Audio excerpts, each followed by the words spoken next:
Chananan, chananan. Is SportsCenter.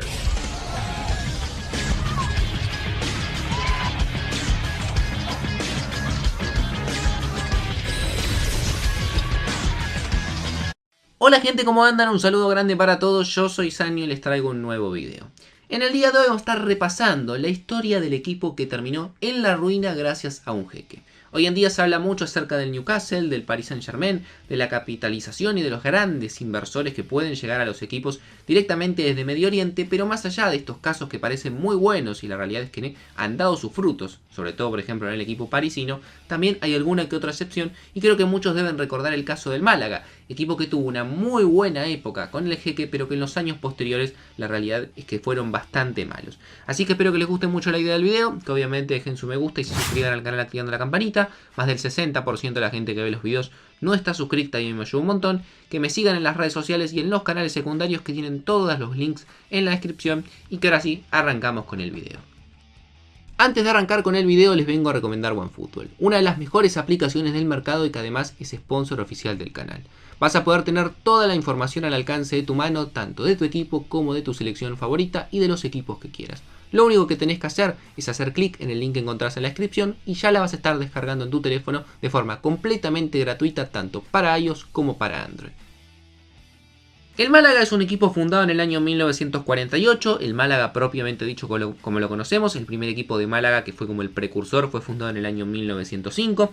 Es un equipo que obviamente es de la ciudad de Málaga en España, que no ha tenido grandes logros en cuanto a cantidad de títulos, es un equipo que ha oscilado entre temporadas en primera y temporadas en el ascenso español, que el único título que tiene, digamos, importante, entre comillas, lo logró en la temporada 2002-2003, donde ganó la Copa Intertoto, una copa ya extinta que le daba la posibilidad de clasificar a la UEFA Europa League, torneo que pudo jugar la temporada siguiente gracias a este hecho, y que la realidad es que por el año 2010 se encontraba bajo la presidencia de Fernando Sáenz. No estaba en un buen momento económico, tampoco desde lo deportivo, necesitaba sí o sí la inversión de capitales y justamente este presidente tuvo que ir a buscarlos en Qatar y aparecieron de esta forma distintos capitales que podían llegar a invertir y finalmente se llegó a un acuerdo para poder formar un proyecto más que ambicioso. ¿Quién fue el que se hizo cargo del equipo, que terminó comprando gran parte de su propiedad como máximo accionista y después terminó sentándose como presidente y obviamente el administrador del equipo? Su nombre es Abdullah Ben Nasser Al Thani, que a partir de ahora lo vamos a nombrar simplemente como Al Thani, que es como se lo conoce. Miembro de la familia catarí real, por lo cual obviamente tenía muchísimo dinero que provenía directamente desde ahí, y terminó adquiriendo el equipo a cambio de 30 millones de euros, dentro de los cuales estaba incluida una deuda importante que tenía de más de 14 millones de euros. A partir de ese momento sale de la presidencia Fernando Sáenz y llega Al Thani a hacerse cargo del equipo. La primera temporada, esta compra se da en junio del año 2010, es decir, estamos hablando comienzos de la temporada 2010-2011. En esa primera temporada, tanto en el mercado de invierno como el de verano, realizaron algunos fichajes interesantes. Llegó el uruguayo Sebastián Fernández desde Banfield, llegó el venezolano Salomón Rondón, que venía desde Las Palmas en España, llegó Martín de Michelis, el argentino que llegaba directamente desde el Bayern Múnich, Julio Baptista, el histórico brasileño que llegaba desde la Roma, Eliseu también, el portugués que llegaba de la Roma, Ignacio Camacho, un joven que después le iría muy bien en el Málaga, que llegaba del Atlético de Madrid, y el arquero Wilfredo Caballero, Willy como lo conocemos, que también estaría varios años en el Málaga, siendo inclusive de los mejores arqueros de la liga. Además, en noviembre de ese año terminan despidiendo al técnico que se encontraba porque no le cerraban los resultados y su forma de juego, y finalmente terminan contratando un técnico de mucha jerarquía como el chileno Manuel Pellegrini, que venía en los años anteriores de dirigir al Real Madrid. En esa primera temporada el equipo terminó en la posición número 11, no tuvo ningún problema con el descenso, 46 puntos, por lo cual obviamente había formado una base interesante pensando en la próxima temporada y encararla de la mejor manera. De cara a la temporada 2011-2012 fue la mejor en cuanto a inversión. Fue la que más plata gastaron en la historia del jeque y la que más plata gastaron inclusive, si no me equivoco, en la historia del Málaga en fichaje. En total, más de 60 millones de euros en jugadores y algunos de muy buena calidad. Por ejemplo, el más importante, digamos como el fichaje estrella de esa temporada, fue el de Santi Cazorla. El volante que llegaba del Villarreal, que era de los mejores del fútbol español y además ya se encontraba en ese momento siendo citado para la selección, terminó llegando a cambio de 23 millones de euros. También se le sumaría otro volante muy interesante, en este caso francés, como Jeremy Tulalán, por el cual pagaron 11 millones de euros al Lyon. El lateral izquierdo de los Osasuna, Nacho Monreal, que venía a hacer una muy buena temporada, 6 millones de euros por su pase. Isco llegaba desde el Valencia, muy joven, él después se convertiría en el gran jugador que veríamos en el Real Madrid. Lo pagaron 6 millones de euros en una operación que no estuvo tan de acuerdo el Valencia cuando se lo llevaron. Joaquín, otro histórico volante de selección con pasado en mundiales. Kameni, otro arquero que le iría muy bien, el arquero camerunés que alternaría con Willy Caballero y que después, una vez que se fue el argentino, se quedó con la portería. El histórico delantero de los Países Bajos, Ruud van Nistelrooy, que llegaría una temporada antes de retirarse. Y esos fueron los fichajes más rutilantes, por los cuales, como les decía, terminó desembolsando más de 60 millones de euros. Obviamente, con esos fichajes rindió sus frutos, porque tuvo la mejor temporada de su historia en la liga. Terminó en la cuarta posición, 58 puntos, por lo cual, además de terminar en la mejor posición en muchísimo tiempo, terminó ganándose el lugar por primera vez en su historia en la Champions League. No directamente clasificado, pero sí con la posibilidad de entrar en la fase de grupos, tratando de jugar una ronda previa de playoff. La temporada 2012-2013 no comenzó de la mejor manera. Después de esa gran inversión que habían hecho en la temporada anterior, comenzaron los problemas económicos. Fue la temporada en la cual el jeque Al-Thani decidió dejar de invertir en el equipo. Venía una inversión, como habíamos visto el año anterior, de más de 60 millones de euros. En ese momento empezó a tener problemas económicos él, dejó de invertir en el equipo, comenzaron los impagos, empezaron también a llegar sanciones desde la UEFA, primero porque no pagaba los contratos y segundo también porque no había podido cumplir con las normas del famoso fair play financiero. Justamente por esto tuvieron que vender, por ejemplo, 2 jugadores al Arsenal inglés. Santi Cazorla, que había llegado la temporada anterior, se tuvo que ir por 19 millones de euros. Lo mismo con Nacho Monreal, que se fue por 10 millones de euros. Salomón Rondón, que había llegado 2 temporadas antes, se fue a jugar al fútbol de Rusia a cambio de 9 millones de euros. Y finalmente terminó trayendo algunos jugadores, pero todos a préstamo o libre, como el caso, por ejemplo, del uruguayo Diego Lugano, que llegaba desde el Paris Saint-Germain.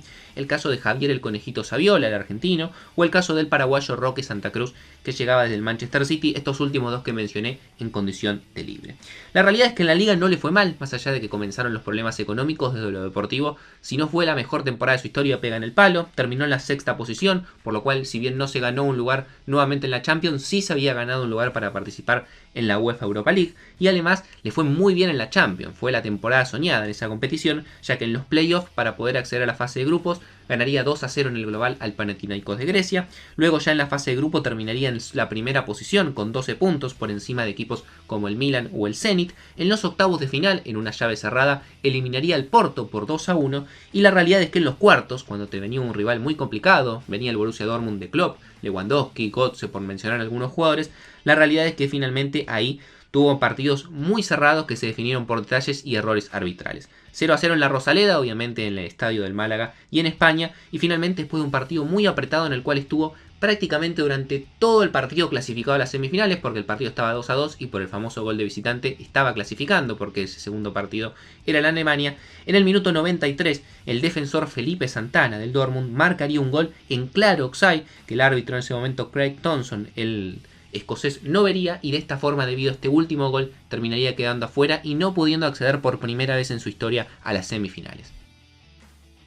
De cara a la temporada 2013-2014 se empezó a complicar todo, ya no solamente desde la parte económica, ya que el jeque no ponía plata, sino también desde lo deportivo.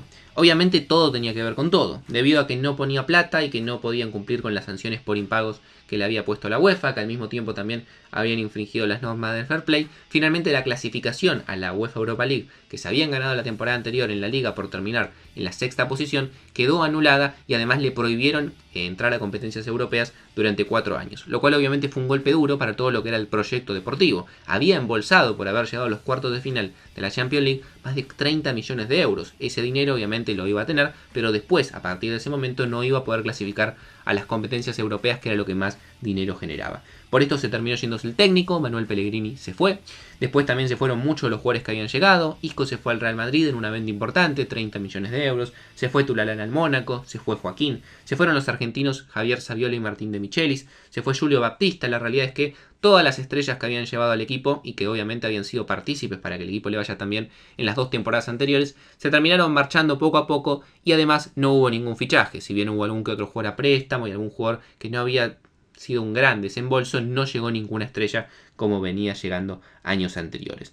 Al mismo tiempo, fuera del terreno de juego, todos los proyectos que tenía Al-Thani, tanto en el equipo como también en la ciudad de Málaga, no pudieron prosperar. Primero tenía un proyecto llamado la Academia, de hacer todo lo que tenía que ver justamente con las divisiones inferiores del Málaga, de hacer un proyecto muy interesante con las juveniles.